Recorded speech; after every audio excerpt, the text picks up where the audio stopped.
right. The bylaws are up here. Our subcommittee, the bylaw subcommittee has not met. But I do want to address the conversation that happened at the board meeting on Tuesday with some situational background and some misinformation that was shared that I think reflected poorly on the SHAC that was not accurate. And so for people who are new this year, our current bylaws were amended from the old ones. We took the old ones and we enhanced them. We used the other SHAC bylaws. We used Texas Education Code and the Texas DSHS manual. We follow the same process as the previous SHAC followed when they amended their bylaws. They were approved unanimously by the school employees. The vote was 17-1, and the one was a parent. There were multiple meetings held to seek feedback, which was incorporated in the final product. No one came to the SHAC to ask about the bylaws or stated there was a problem until February's meeting, and then last week, or this Tuesday rather, a week ago today, the conversation that happened ensued at the board. I did reach out to President Hubert to understand his concerns. He did not take me up on my offer. And then I reached out to Ms. Gladys as a follow-up from Tuesday's board meeting, and she said that she's going to draft them and send them for comment at the mid to late April. But at this time, there's no working together on that part. So I still don't know what needs to be done or what the concerns are. I have no information additionally about it. But I wanted to give you guys the historical reference so that we know where we were when the bylaws were passed and how they've been sitting, helping guide the infrastructure of how the SHAC conducts business. And that's what those are. They're for the SHAC. They're not rules for the district. They're not rules for the board. They're rules guides for us to follow so that we can stay organized and keep our business moving so it's consistent with Texas Education Code or the business of Texas Education Code. There was a comment about an abundance of work that the committee is asking of staff members, and Ms. Gladys said she thought it was the co-chair. That is not me. I have never been told we are overwhelming anyone with information. Dr. Upshaw, who's not here tonight, but she had requested to be the gatekeeper for when and how a SHAC member could reach out to the district. And so I have a table that shows the total number of requests that we have asked for as a SHAC. There are 6 total, and these extend from last year to this year. And so you'll see it's very small. I apologize for that. The daily recess minutes, the health one scope and sequence, the incidence of vaping, drugs, and opioids, data related to CISD academics, that's the Girls Academic Success Group, the number of Chromebooks, and then the current suicide and awareness prevention efforts, which that was directly from Lindsay Taylor's group, so that actually didn't involve anybody else. So for clarity's sake, and then you have the timelines of when those were requested and when they were delivered. And so there's a substantial amount of time from when they were requested and when they were delivered because we weren't trying to create any hardship or any sense to be overwhelming. So I wanted to clarify that point. Another comment that was made was that individual committees and SHAC members have the ability to dictate work to district staff. This is false. The truth is there is a process in place. This was set up by Dr. Upshaw. The board appointed her to be the co-chair and the district coordinator at the membership meeting. The Excel sheet reflects that what we were asking for. Another false statement is that the SHAC is requesting data from various district personnel and needs to establish a point of contact in the district. Again, this is not true. We have that. That was Dr. Upshaw. She was appointed by the board to her role, and we were working with her, I thought, very well. So I was quite blindsided by the discussion that happened on Tuesday because I am really, really proud of the work that we have done here, and we have been working very hard. And so it was really difficult to sit and listen to the things that were said because they were not true. Another statement that was made was that the board is admitting members to the SHAC, and then the SHAC is removing their voting rights. From what had been past practice, the SHAC committee did remove voting rights from certain SHAC members that were employees of the district. This is also false. To my knowledge, this has not occurred. Current SHAC bylaws state the board will appoint the district coordinator, and the board appointed Dr. Upshaw to fulfill this role based on the SHAC membership recommendation in addition to her role as co-chair. She voted at every meeting. No one removed any voting rights. I don't know of a single member at this table that does not have voting rights. And regarding past practice, in prior years, the SHAC had non-voting members, but that has not been the case this year or last year. We had nothing to do with that. So that's not relevant to our current bylaws or voting rights. And there's been no examples or specifics given as to when the past practice had occurred. Another false statement is that there are 10 SHAC subcommittees. There are not 10. There are 6. 5 is not one of them is not active, so effectively there are 5. And our mental health group quickly worked into different subgroups so that we get the work done, because it's not effective or efficient to have 14 people working on the same project. I'm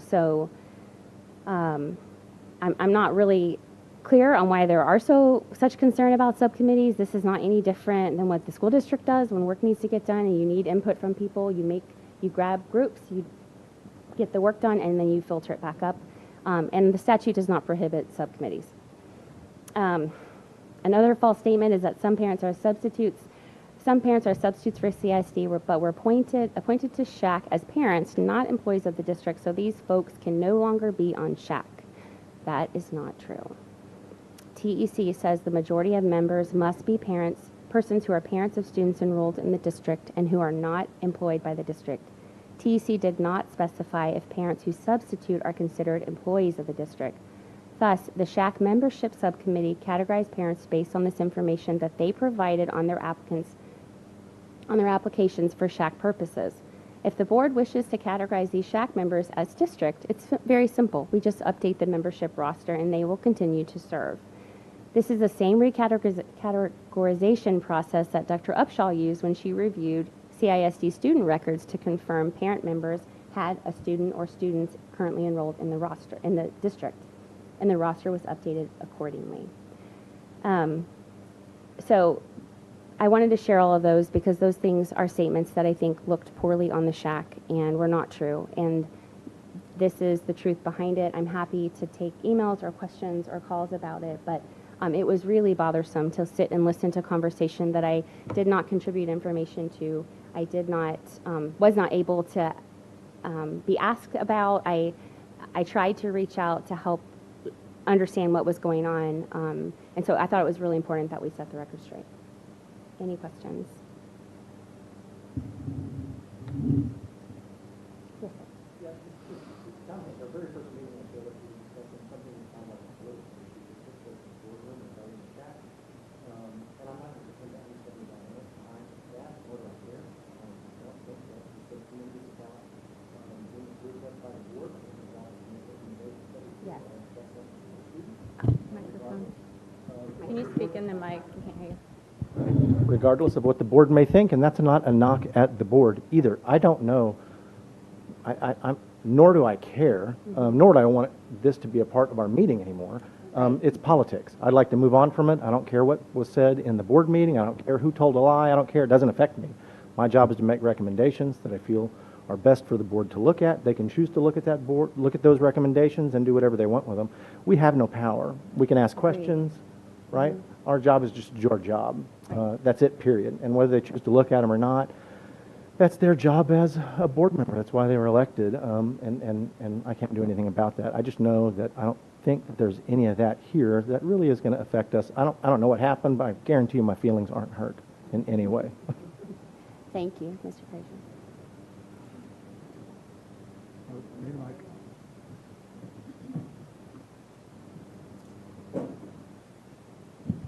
Okay, slow on the mic, sorry. Related to the information request, because I wondered about that. I know they're all supposed to go through Dr. Upshaw, right? And what I don't know is if they all were, not by any deliberate act, but maybe in some of the subcommittee conversations, things were mentioned perhaps, and so that happened. Is there a way should we be ensuring that they're all going through that central point, or are we already doing that? Like if something comes up in a subcommittee discussion, go, okay, that's great, I'll ask Dr. Upshaw about that, or something like that, or? Yeah, that process is already in place, so the chairs of the subcommittee will reach out to Dr. Upshaw, and then whatever information is requested is submitted. Some of the requests were very kind and the feedback was like, this is a lot of information. Could you revise? I mean, with the academic success, can you revise it so it's less? This could be really time consuming. And the requester was like, oh yeah, we didn't realize that. Absolutely. And that was revised, and the group worked with the information that was given. So that process, to my knowledge, has not, or that pathway has not been broken. I did email the list to Dr. Upshaw for feedback. I did not hear anything back about that. So. I think it's important to note that when we're talking about this, that we talk about specifics, and there was a lot of generalizations in the board meeting, and generalizations don't help get us anywhere, right? And so you can make a broad sweeping statement, but if you can't have anything to back it up, that's not productive. And so I think what this table does is it clarifies there was not an abundance of work that has been put on the district and requested of the district. There's 6 things. This was not something that was ever dictated. We went through Dr. Upshaw, which was the process that was set up. And each one of these things, it was also implied that there is various requests being sent out to district personnel. That isn't happening, as noted here. I can't think of one non-SHAC member that a request has ever been sent to, and Dr. Upshaw was on all of those. And so I think it's important to talk about specifics and what actually is happening. All of these things, they weren't nebulous requests. They were all tied to a specific Texas Education Code expectation of SHAC. And so to your point, I think, Mr. Frazier, the reason that it's relevant is that we need this information to do our job on SHAC. I don't care about the politics either. Frankly, I think it's ridiculous that it continues to find its way into this room. However, when there's implication that we're asking for hundreds of pages of information and all this, and that's not true. And so if it starts limiting what we have access to and what we need in order to make these recommendations, I do think that's not okay. And that is why it's important that what's being said in the board meeting, because the board is making decisions at this point on our bylaws based on that information, which was incorrect. And so I think it's important to share what did happen, what is happening, and that all of these are tied to the expectations in Texas Education Code. I'm here to serve our students. I want to meet Texas Education Code, and that's it. And all I want is for, the board and the district to partner with us to help us meet those goals. That's it. And unfortunately, that has not happened in many cases, and I don't understand that relationship, but it's very one-sided.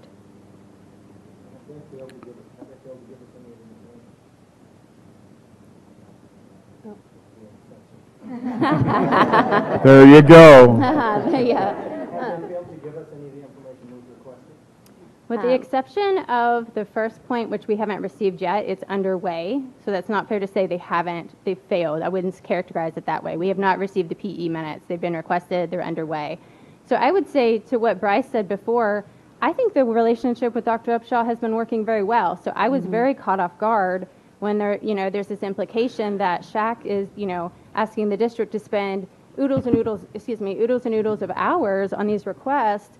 And therefore, we need to rein that in and not utilize the district resources to meet SHAC objectives. I don't understand that. I don't think we've asked for a lot.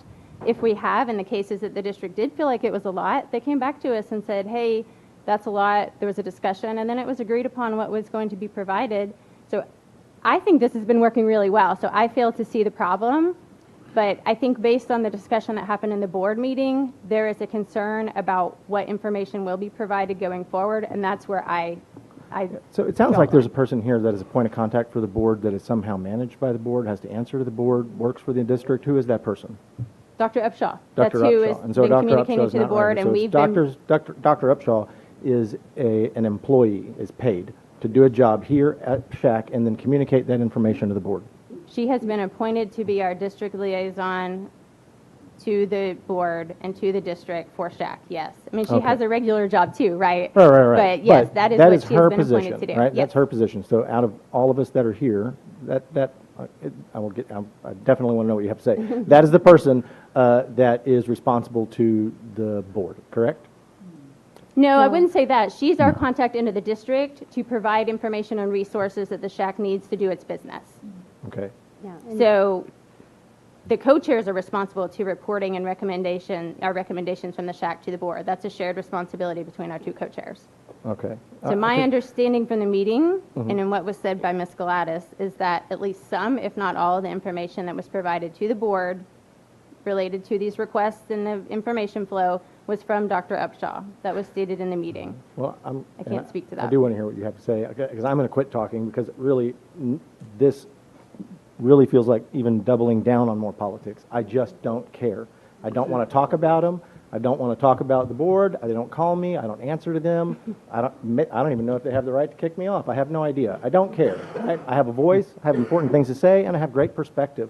And I have a job to do here, and it would be a shame for me to spend much more time talking about this, because I would have never known had I not shown up. And again, I will state, I just don't care. My feelings aren't hurt. They can make whatever accusations they want, and since I'm not the person that's the point of contact with the board, whoever that is needs to deal with that. But it doesn't need to be part of using my time, because me managing that dysfunction and that politics is not why I'm here. I agree with you fully. And- I don't think that should be part of this business at all. Anything that anybody had to say. Only me expressing. I did not show up here to be political. I showed up here to help people, and I'm being forced to participate in politics, and I detest it. I don't want it. I think Correct. most people here would agree with Just real quick too on the information requests, and I haven't looked at what was specifically requested by SHAC and how that helps, but I do know the more specific and detailed of what information is being looked for or what you need does help tremendously. So if some generic things come through, or I just want to know this, sometimes it's a lot more cumbersome to get down to. So it does take more detail and information, and that's helpful. As far as this, and I kind of go with Mr. Frazier a little bit on this, is things happen, things are said at board meetings and all of that. And to me, if there's an issue or a problem that anybody has on this committee with something that's said at a board meeting, to address that, there's an appropriate process in place to address that outside of this committee. And those people need to address that with the correct people. We have a superintendent, we have deputy superintendents, assistant superintendents that can talk with you if there's an issue, but we need to focus on our tasks at hand. And this is, I missed the last meeting because of an issue, but I agree, this is two for two for me, that I'm kind of in agreement. I don't care what happens at the board meeting. We need to do what we need to do. No, gentlemen, I agree, but at the same time, I think full transparency is fantastic. You know, so I would motion that anything that's brought up about SHAC is brought up at this meeting, every single meeting. You know, if it affects this committee when other people are saying certain things and trying to constrain different stuff. I expect full transparency from the district. I expect full transparency from any governing body that we're dealing with. And nobody's forcing anybody to stay here. But I don't think any of the information that's being provided or any of our discussions is being kept from anybody.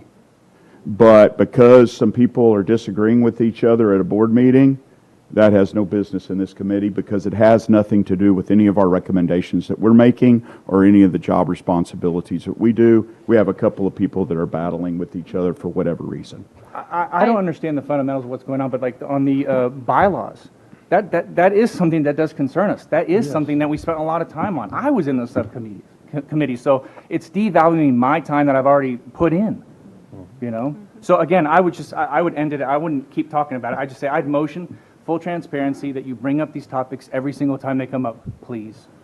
And I don't disagree with if there's a bylaw, if there's a problem with a recommendation that's been made, that to be discussed, but to get into who said this, who said that, back and forth, tit for tat, we need to drop.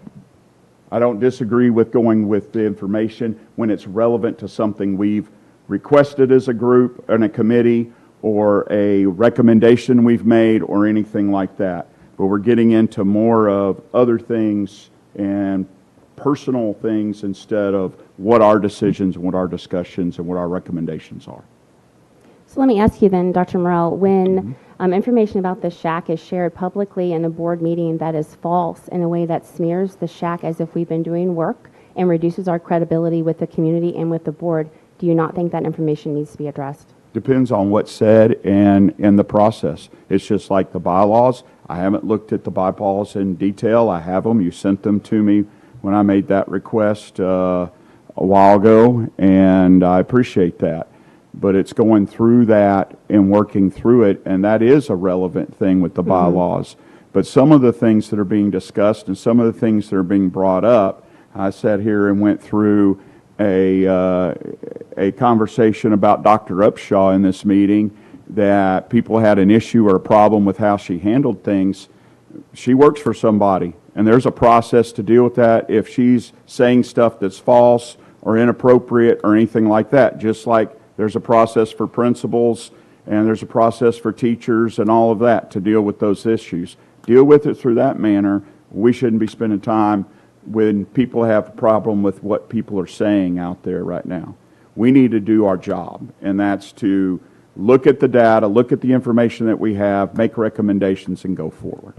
Thank But I you think for your that point of view. speaks to the heart of what we're talking about is the data. And so if there's an expectation that there was the expectation that we will be limited in what data is going to be provided to SHAC. So how far there can we meet our goals and expectations if we are limited in the data that we're going to be given? Those to me are completely directly related. But has there been a limitation at this point? There has not been a limitation at this So point, but it was what- very so it's a clearly laid the non-issue. groundwork. So it's a I non-issue disagree. right now. That's okay. I disagree. Can I just put in one little thing? Dr. Upshaw, from the very beginning of this meeting, said that she's been pulled from that position, so now we have no liaison. Yeah, so I'll work with Dr. Medford in the transition until another person is appointed to be. And I don't mean, Okay, I all want right. everybody's voice to be heard, and I didn't mean, if I started to cut anybody off, I apologize, because I want to do more listening so that I understand. And maybe I'm wrong. I've been wrong before, probably even this year. I just really, I want to spend the time doing, like, this time represents time we didn't spend talking about teen suicide, or bullying, or, you know, whatever it is, right? Everybody's here, right? And this is time that we didn't, this time we didn't spend it. But I do And appreciate. I haven't heard anything yet thus far that makes me feel like we're in any danger of not being able to do our job. And at the end of the day, again, what power do we have? Our job is to put up good recommendations, to suggest good policy, and they'll either see it and they'll use it, or they won't. But at the end of the day, all we can do is put forth our best work, and all of this other stuff seems a little superfluous and unhelpful. Just a quick question that is relevant. From my understanding, were they having an issue with how many parents were on the board? No, That was that was not That an was issue. at not all. one of the issues. Can I make just a quick comment on that, directly to? Last one. and then Yeah, we'll last move one. on to To the next Mr., thing. I think it's Mr. Frazier down there. I'm not sure if I can actually tell who is speaking. I went to SHAC meetings as Conroe ISD back in 2018 and 2019. And the way the SHAC is being operated now versus the way the SHAC was being operated back then are entirely different. And go directly to the point of what he was saying is, can we do the job that we're supposed to be doing here? If you look back at the 2018, 2019 SHAC meetings, there were presentations where people were given information. That was it. There was no parent feedback. There was no parent involvement. It was literally somebody coming in, giving a presentation, people clapping, and then walking out of the room, saying, oh, we've solved the problem. That's entirely different than what the new bylaws, and the new way this committee has been run for the last year and a half, 2 years. It's parents being involved, parents being on committees, things coming up between staff and parents, and working together, staff and parents, to come to a solution to some issues that were brought up. The prior SHACs were not that. The prior SHACs were information conduits from people within the district, out of the district, giving information. And they weren't, and the agendas were not set by parents. The agendas were not inputted by, there was no input by parents. It was simply topics that people wanted to discuss and bring them up in meetings, and you just came to this room or the room nearby, and you were just given information. It's an entirely different concept, and the point of the SHAC is for what's happening in the last, I don't even have to give words to it. It's what we've been doing in the last meetings and the subcommittee meetings. It's solutions being brought for the benefit of the students. And that is not what we had before. And my one simple question to April and to Bryce and to the staff, the other staff here, is has anybody brought a specific issue up with the bylaws or with what the SHAC is doing and said this is wrong, or this is not something we should be doing, or this is an issue? And where does it involve the student? Where does it involve the student's well-being that we're tasked with looking at? Yeah, that's no, the short answer is no. yeah, So, that's, yeah. that, yeah. We're going to move on to the